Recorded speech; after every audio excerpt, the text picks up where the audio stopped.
Hi guys, I'm going to teach you how to press your tofu without a tofu press.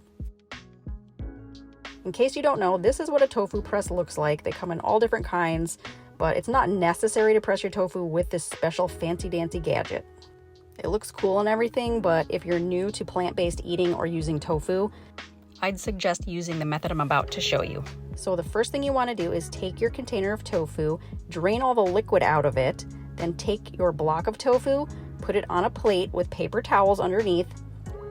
Then you're going to put some paper towels on top of it and cover it with either something heavy, another plate with some weights on top. I used a pie plate in this case, and then I actually put like some cans on top of that for more weight. Wait about 30 minutes. Take off your pie plate and your paper towels. You'll see that the paper towels have soaked through with all of the liquid from the tofu. And that's it. You have a perfectly pressed block of tofu ready to use.